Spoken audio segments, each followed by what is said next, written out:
Wow. I mean, what a way to close out week 5 of the college football season. It's still Bama. It's still Alabama. And it still is alive for the Crimson Tide to go right back to the college football playoff. 24-21 final score out at Samford Stadium. The Crimson Tide, Kalen DeBoer, Ty Simpson. The story that we never thought was going to come true after everything that we watched in week 1. This is why narratives need to be put in their place well after we see a full spectacle of what a game is. Because that was what was on display tonight, the version of Alabama that we all envisioned to win a national title. And that's the version that honestly is probably going to show back up and probably make a run to the postseason if they keep their shit together. Welcome on into SEC Unfiltered. It's Cole Thompson here. Like the video, hit the ring notification. Crimson Tide faithful, Georgia Bulldog Nation. Make sure that you hit the subscribe button. We're over 25,000. We are on the race to 30,000, then 50,000, then 100,000, whatever it is. Make sure you like the video. Follow us on social media at SEC Unfiltered. Check out all of our great work found at secunfiltered.com. And make sure that also you go over to FANDUEL.com because we're proudly brought to you by FANDUEL. Go visit FanDuel at SECU. Get started with $300 in bonus bets when you win your first $5 bet. $300 in bonus bets when you win your first $5 bet. I think a lot of people are going to be starting to throw down some money on Alabama and their odds to make it back to the postseason underneath Kalen DeBoer. So go ahead and get your odds before it is too late. 24-21 final score. My goodness, what a game. I mean, honestly, if you would have told me that this is how the game unfolded, with back and forth battles, I could have believed it. But if you would have told me that this was the way we were going to see the tone be set, I don't know if I could have bought it entirely in. I said in the preview with Chris earlier this week that I thought the quarterback that was going to run the football more efficiently is going to win the football game. Guess who had more rushing yards? Connor Stockton. It was not that much, but it was still 22 versus 12 on 5 carries. So the mobility of one quarterback didn't really factor in. If you would have told me that the team that ran the football more efficiently was going to win the football game, I would have believed you. Because if I thought that was going to be such a key element, you get back Jam Miller, you know what you have in Nate Frazier and Josh McCray, and then you got to throw in the physicality of what Chauncey Bowens was doing tonight. All that aside, yet still, it would be wrong. Because if Alabama only rushed for 117 yards, Georgia had 227. If you would have told me that this game came down to a critical third down gotta have moment, I could have believed you, but I thought it would have been with the physicality in the trenches. Not enough finesse play with Ryan Grubb truly pulling a full-on drop your you-know-what and show the world that you mean business.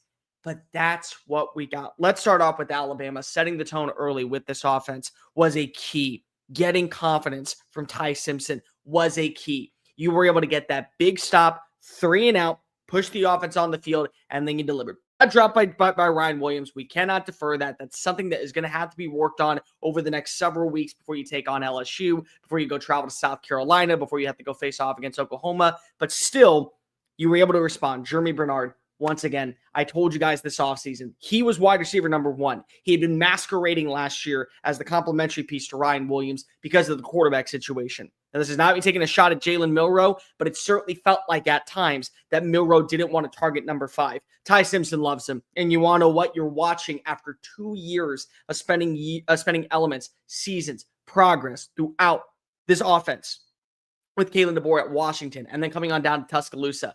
This is why he delivered. Gets to the end zone, helps go ahead and set the tone early. You went 8 of 8 on third down to begin the game. Ty Simpson was elite, surgical. You gave him time to throw. You let him build the rapport. He got confidence. The footwork was fantastic. He was wheeling and dealing. He was finding the right reads. He was taking his opportunities. He wasn't missing by much. And he went 100. He had 117 yards and 2 touchdowns. You go find Jeremy Bernard. You go find Isaiah Horton. Lo and behold, you're leading with 14 points. You got to feel good about yourself. Your defense being able to go ahead and deliver. Big time stop. Back-to-back punts in the opening first 2 quarters. You gave up the touchdown. You respond with the fumble. What a play. What an absolute play by Bray Hubbard. Right place, right time. Nate Frazier going on down. Ball pops on out. Deontay Lawson. Make sure you go ahead and get the football. You got to settle for 3. But you know what? You capitalize on points. Connor Talty, 24-yard field goal. You will take that. Your offense then is able to come back out on the field after making sure that you give up another touchdown. You respond. That's what you want to see, a response mechanism potentially. And there we have it. Now you're moving. You're putting yourself in a prime position. It's 21 points going into the half. Feel good about yourself. 24-14. Your defense was able to deliver. People are going to look at this offense and say, well, what happened in the second half? It stalled. You were barely able to get any points. In fact, you got no points. You did nothing in the second half. You gave up more points. The defense only gave up 7 points. You do realize that that's a big-time deal. Look at how many yards were caused on every single drive. 12, 74, 1, 43, 40. Last 5 drives. So over 175 yards to give up 7 points. 7 points. It's a great performance from your defense. Kane Womack had a dreadful day. He was in his own element at times. And people were losing their minds on the sidelines. You could see it on Twitter. Everyone wanted to go ahead and micromanage what was going wrong. But yet still, critical moments, you came away on top. 3 main elements actually won this game for Alabama. Number 1, you were more efficient when it came to the actual passing attack. You didn't miss by much. You started off strong. You built a good tempo. You had a relationship and a rapport with Jeremy Bernard. Ryan Williams did have a couple of big-time grabs. Josh Service had a couple of big-time grabs. You really liked what you saw from your freshman tight end. You also got Lozier Brooks involved. What a performance by him. Even though it was very limited, he still had 2 catches, 40 yards, including a gain of 21 and a gain of 22. I mean, a gain of 19. Good spot. Your passing attack was more efficient than what you had with the likes of Georgia. Number 2, third down efficiency. I mean, yeah, you went 8 of 8 to begin the game, so you're already off to the good start. But 13 and 19 compared to 2 and 9, what a performance in that aspect of things. That allowed you to win, which was the third thing and probably the most important thing, time of possession. 9 more minutes holding the football than Georgia. I mean, you do that, even with Georgia at its peak, knowing what their offense is, how methodically they can run the football efficiently, how they can punch it down your throat, they can slow things down, they can force you to miss contact at the line of scrimmage. Those are elements that hurt your team. It didn't matter because if you were able to play your tempo game, you were able to win with more drives, with more opportunities, and put yourself in a position to where you attacked. And so Alabama, once again, is right back in the driver's seat. It's right where it wants to be. It's fantastic.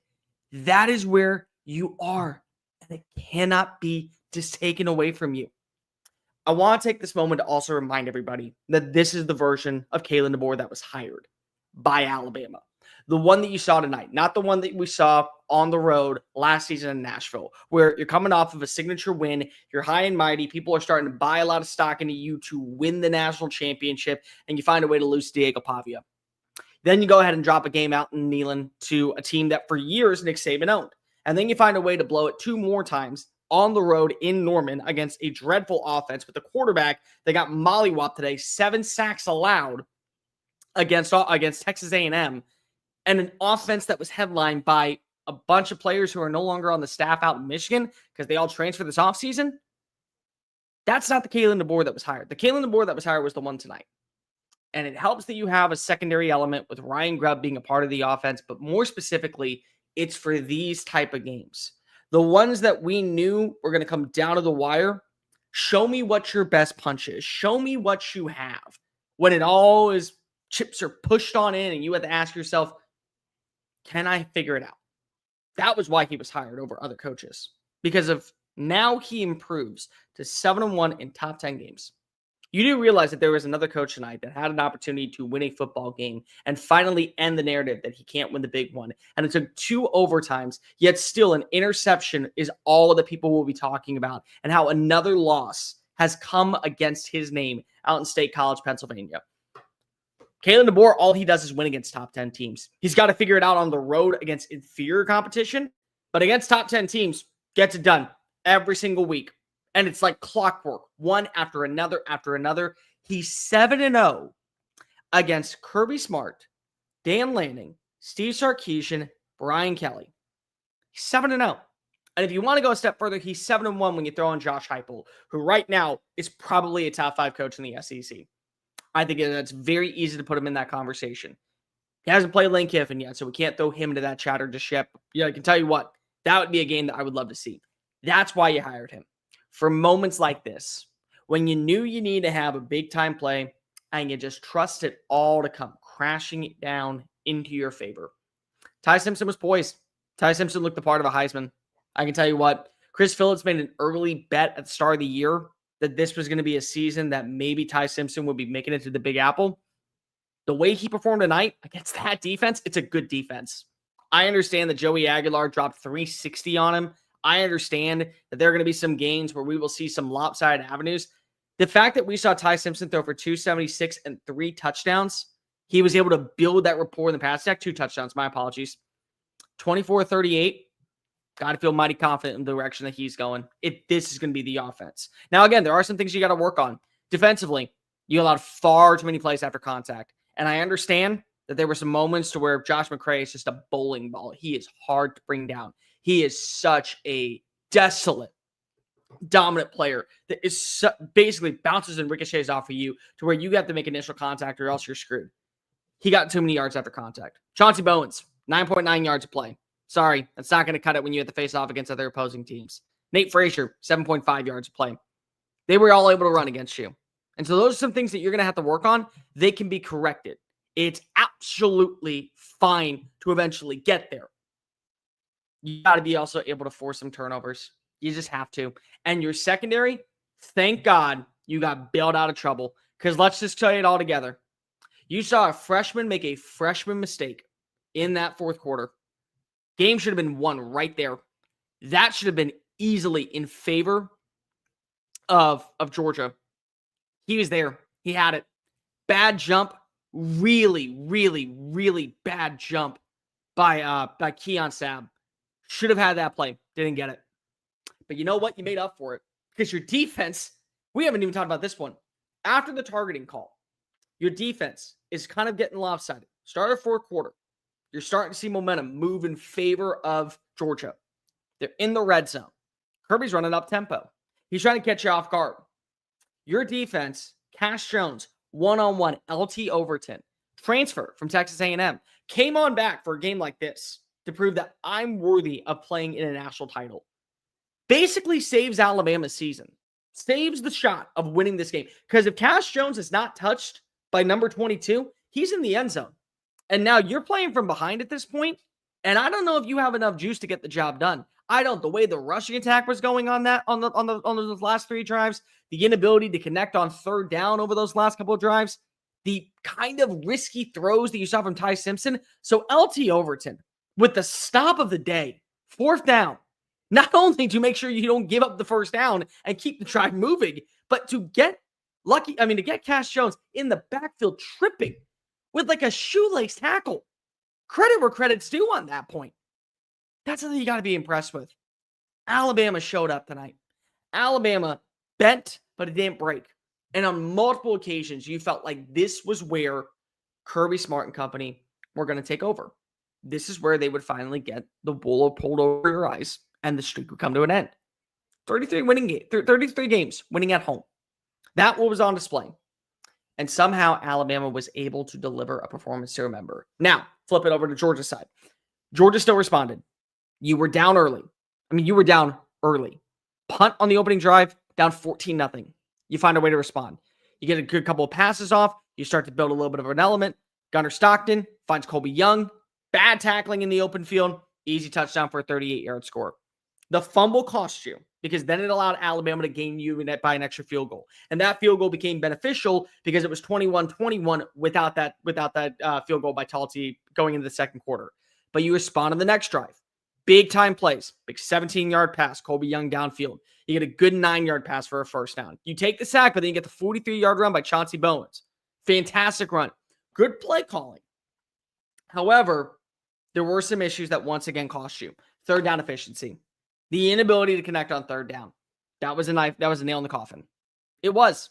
It's sad, but that's the reality of the situation. One team went 8 of 8 to begin the game. You didn't get your first third down conversion until the third quarter. It's already playing from behind the 6 against a really good defense that was starting to gain a little bit of elements. Was starting to figure some things out. You never led in this game either. You were always able to keep this thing interesting. But falling down short 14-0, allowing Alabama to kind of drive its way up, did give them a slight advantage because they can make some mistakes at times. You had to be perfect. You were not able to have those critical errors that put yourself in a position where, okay, now Alabama's driving. No, Georgia could be driving, and Alabama could sit back and go, as long as we get something in this next drive, whether it be taking 5 minutes off the clock or getting into the end zone or sticking our foot in the ground. And even if we got a punt, we're punting at midfield and we're pushing them all the way back into the 10-yard line. They had that blessing. You didn't have that. And that ultimately became a major issue that cost you opportunities to be able to respond. You also, unfortunately, and I can't believe when I saw this was an actual reality, you had more penalties than Alabama. What's the thing about Alabama that we've talked about so many times throughout the season? Going back to last year, going back to Nick Saban in the Rose Bowl against Michigan, they were the more penalized team. And the penalties that you had against you were critical at the most ill-advised times. And I'm not just talking about on the final drive for a 15-yard play, because even if you don't get that and you call the timeout at that point, it doesn't really matter because it would have been a third down conversion, midfield, red zone opportunity. Jam Miller gets the first down, slides his way forward, game's over. But to still have those careless penalties at ill-advised times, whether it be an illegal motion or whether it be a false start or whether it be a block in the back, they just hurt you. And there weren't a lot. I mean, it was 4 versus 6. But one only got you 16 yards. The other one cost you 68 yards. So that was another thing that was terrible. And then the turnovers. You lost the turnover battle. Not only the time of possession, but a fumble in the red zone put up 3 points. And 3 points was all she wrote in this matchup. Little errors like that cost you in this game. Now, does that make me worry about Gunnar Stockton long-term? No. Gunnar Stockton had a good performance. For the most part, he responded. Had a couple of bad throws, but you can live with it. Didn't have a turnover. Him specifically.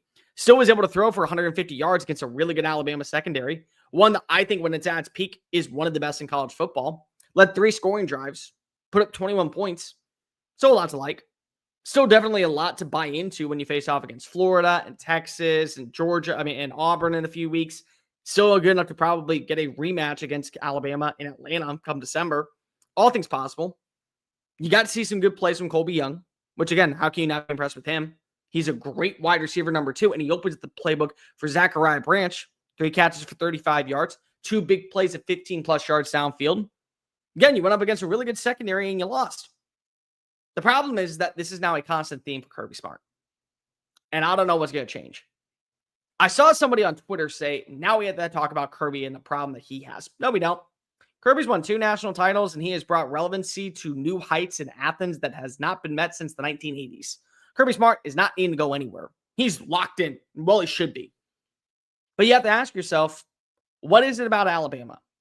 There's coaches that will always have that moment. It's like they're Ahab and it's their white whale. What went wrong? Why was I never able to get the job done? I mean, again, there's always somebody like that. Hugh Freeze against Nick Saban. Literally beat him twice at Ole Miss. He nearly beat him at Auburn in year 1. Remember 4th and 31, Jalen Milroe back in the end zone, Isaiah Bond? Without that, I mean, we're talking about a guy who never has played for a national title, never been to a college football playoff, but was a thorn in Saban's side. Just happens. There's coaches like that all the time. Look at Ohio State right now. Ohio State's victors of college football. They're well on their way to winning another Big Ten title. And in my opinion, they look like the best team in the sport after today. I like Washington a whole lot more than most people. And they shut down one of the best scoring offenses in the country. They can't beat Michigan with Ryan Day. And this is not just a one-time thing. This is a thing that's been constant. Doesn't matter if they win a national title, go to the playoff or not. They lose to Michigan year in and year out.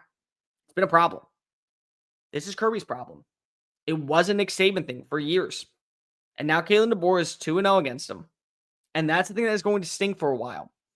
Because for many of us, when Nick Saban decided to go ahead and hang up the whistle and go into broadcasting, that was the turning of the tide. We knew that Georgia was in a good spot to finally take on over as the face of the SEC and one of the faces of college football. And they are. I mean, you can't take away what they've been able to accomplish. Last season, in my opinion, was one of the worst years for a Georgia squad we have seen in a hot minute. And it was probably Kirby Smart's finest coaching era. Because with losses to Lane Kiffin and Kalen DeBoer, he still was able to beat Texas twice, go to the college football playoff, start Gunnar Stockton, and make it a 4-quarter battle against Notre Dame. That's a pretty good sign. Oh, and he won the conference. So let's add that to also the accolades. Just wasn't enough to be able to beat Alabama. And so now you got to ask yourself, when is that time going to come? Will it be in the next few years? And by that point, is Alabama not going to be so well equipped to be able to say that they're right back in this thing? I can tell you what, Courtney Morgan made sure to bring in not only the right recruits, but also the right talent that is going to be locked in long term. And if there's a kid that's thinking about entering the transfer portal, if there is a reason to believe that he is a part of the future, and I mean the immediate future, there will be a check in his envelope and in his mailbox or in his locker that says you're sticking around for another year. And they're just going to say, yes, sir. Because that's what Courtney Morgan's here for. And that's what Alabama's producing right now. So they're going to get caught up when it comes to the overall talent roster position to where they're right on side a team like Georgia. The little details lost tonight. Turnover in the red zone, inefficiency on third down, gave up a few too many explosive plays early on, played from behind. Most days, a Georgia team that's built like that, with that defense, with that offensive personnel, it's good enough to respond. And it's going to be good enough to go to the college football playoff. I feel no different about Georgia than I do today, as I did this morning. Not even a little bit. There's a team that is going to have its struggles. Its kryptonite is Alabama, in Tuscaloosa or in Athens. Doesn't matter. But they're still, in my opinion, one of the faces when you think of complete roster good enough to win a title. Good enough to win multiple college football playoff games. So long as they don't have to go toe-to-toe with Kalen DeBoer and Ryan Grubb.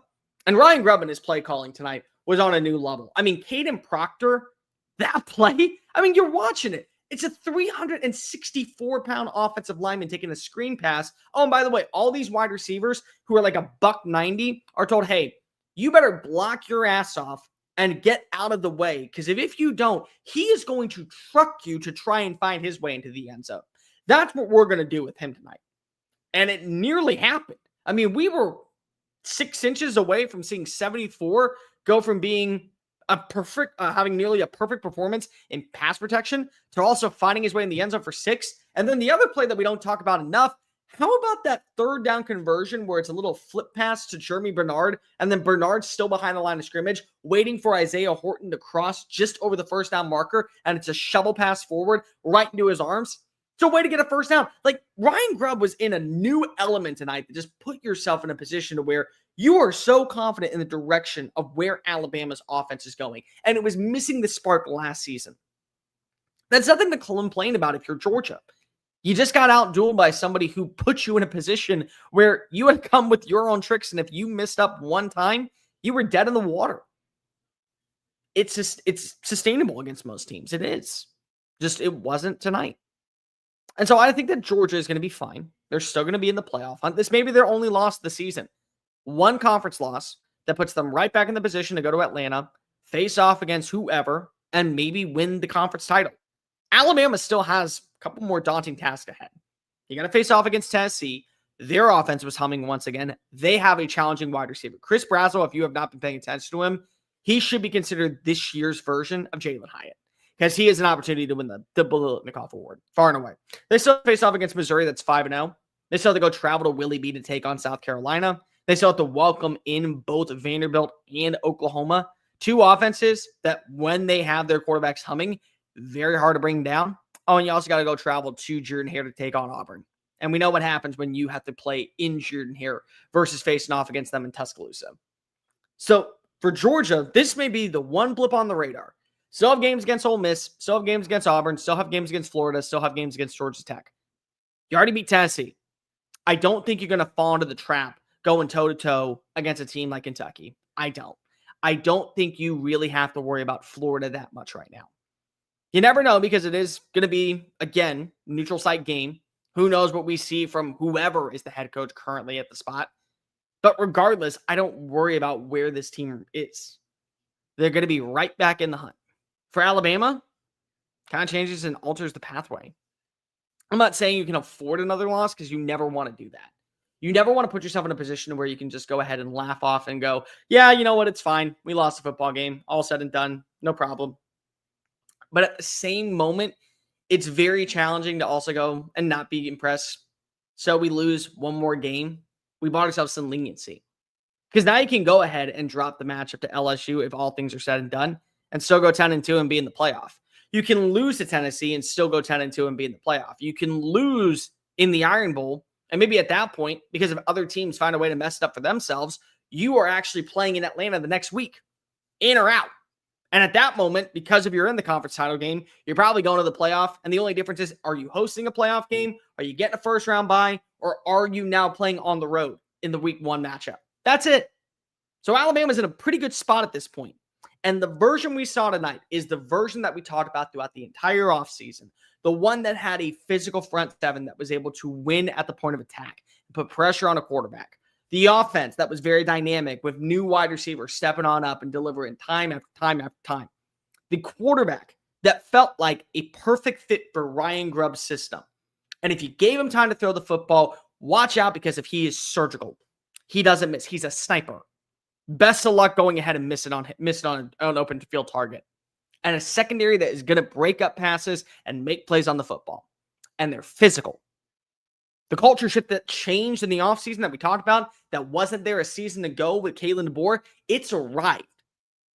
And so now the only question is, can this be sustainable for the next couple matchups? Because you have a game against a team that you felt pretty high and mighty on last season, and you found a way to lose in Nashville. They come into your house undefeated. And I'm not saying that this is going to be the case, because we don't know what the voters are going to do, because the AP poll, they always find a way to mess things up and make it look like a joke. But there is an opportunity to say that Alabama will be the favorite going into this matchup in Bryant-Denny Stadium as the lower ranked team come Sunday morning. It's possible. Don't believe me? Look at the rankings right now and where these two sit. Let's get to some comments before we get on out of here. Ty Sips says, enter the Heisman conversation. Brother, he has been there. He has now taken over, I think, to put himself in that position to where he is. Yes, you're right. He's coming around to the job. He's being paid to do what our players is. Yep, he is, Chris. We still have a lot of work to do going forward. Anyway, he's going to need to improve. You are, definitely. I definitely think you're going to have to find a way to improve. It'll be Bama and Georgia in the SEC championship game once again. Feels that way right now.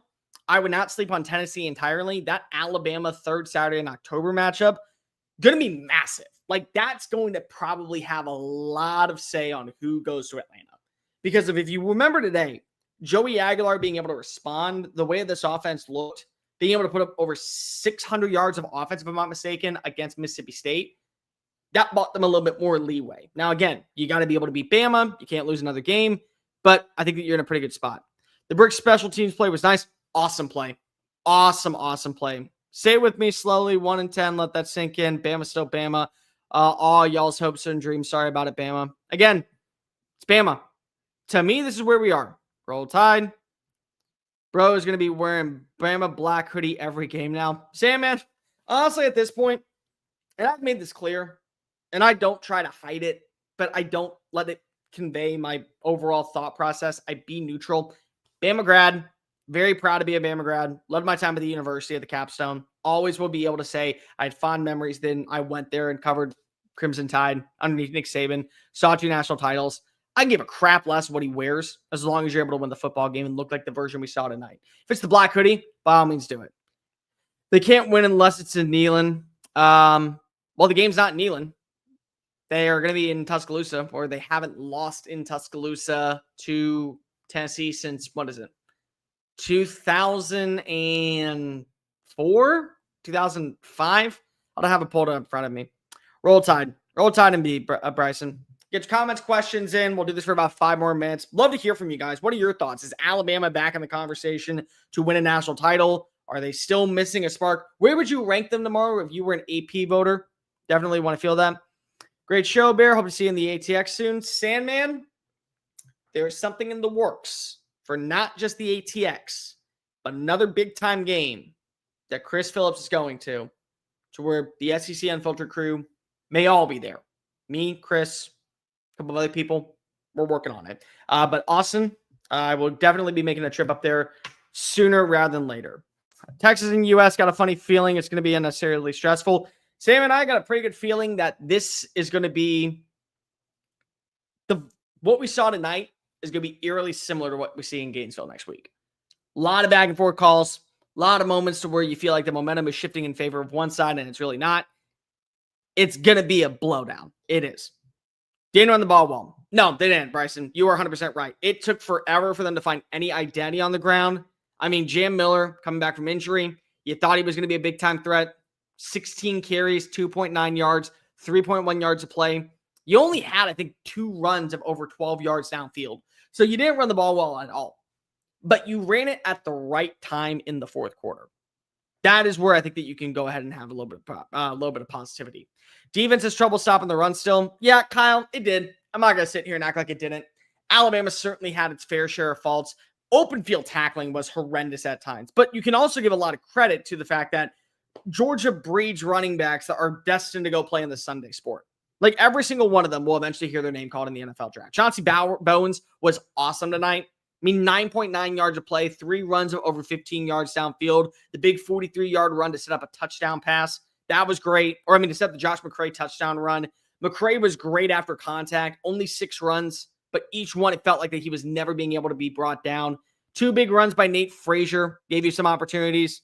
Dylan Bell with that runaround, that was terrible at times. The overall positioning, too, I had an issue with. Like the pursuit angles at times in the open field, once you got past the line of scrimmage, they were atrocious. Things that you're going to have to work on. And I'll tell you what, those are things that can absolutely beat Alabama next week if Diego Pavia comes in and he's wheeling and dealing. Pavia looked awesome today. I don't know if you guys watched the Utah State game, and I'm not asking you to go ahead and say, oh, Cole's already overhyping another team. No, I'm just telling you that Pavia looked really good passing the football, and you know that he can run. And you know if he can run, so can a lot of other quarterbacks on you, including John Mateer, including Joey Aguilar.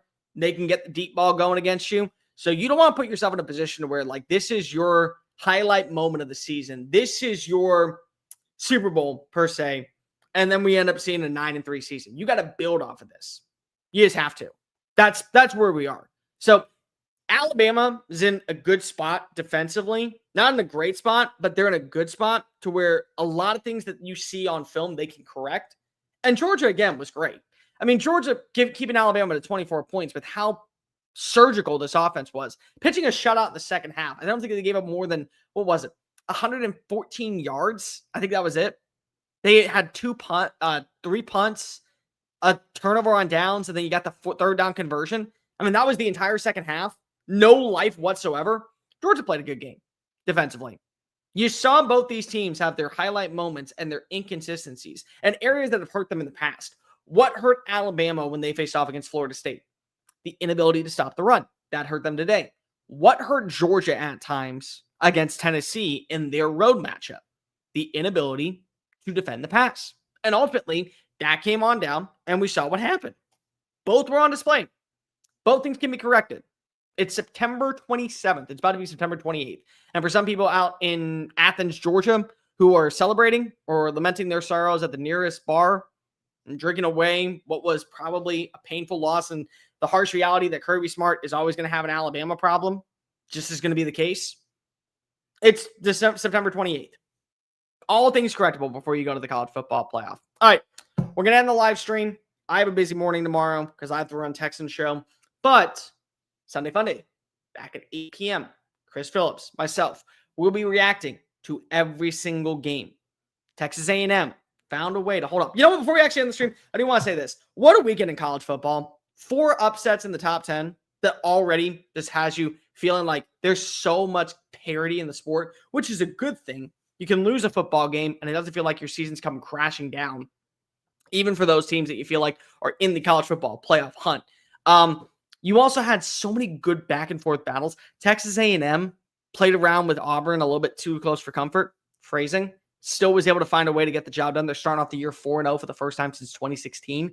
Got to feel pretty good about that. Indiana delivered a classic. What a throw by Fernando Mendoza. You had Ohio State showing up. The double overtime matchup between Penn State and Penn State and Oregon. This game, good overall execution out in Starkville. Like, usually it takes a lot for me to come away impressed with the losing team. I am floored by how well the offense has responded this year with Jeff Levy out in Starkville. And that's a team that's at least going to go bowling. The dominant performance of Notre Dame to respond against Arkansas. And we're going to react to all these games. We're going to break down every single matchup tomorrow night, 8 p.m., including get Chris's thoughts, more of my thoughts as I go back and watch the film later on tomorrow morning on what happened between the hedges as Alabama stays alive in the college football playoff hunt. And they end a 33-game winning streak in Samford Stadium. by keeping their winning streak alive against Kirby Smart in Georgia during the regular season, 24-21. Before we get on out of here, let me tell you about my friends over at FanDuel. FanDuel right now is trying to win you some money. And a lot of people are going to be probably looking at Alabama's odds to go to the national title. They're certainly going to be looking at Ty Simpson's odds to win the Heisman Trophy. And they're going to say, I want to throw down some cash and I want to go ahead and bank in on the odds before it's too late. Well, here's what you should do. You should go on over to FanDuel.com/SECU right now. Just go lay down $5 on that bet to cash on in. Alabama go to the college football playoff. Georgia to go to the college football playoff when their odds slightly decrease enough. Gunnar Stockton to be in the Big Apple, Ty Simpson to win the Heisman Trophy, whatever you want. And when you make that bet and you win that bet, you look like the smartest genius of all of your friends at the water cooler on Monday morning. You're going to get $300 in bonus bets to play throughout all of the college football postseason, throughout all of the NHL season, throughout all the NBA season, through the rest of the NFL season, whatever you want, $300 in your pocket simply by winning your first $5 bet. You can play a bunch of other parlays, first steep hubs, whatever you want. It's all found on the app. It's also found at FanDuel.com/SECU, promo.com/SECU.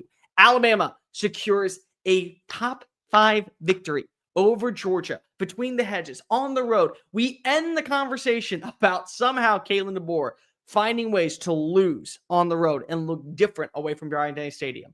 And the Crimson Tide now are right back in the hunt for the college football playoff.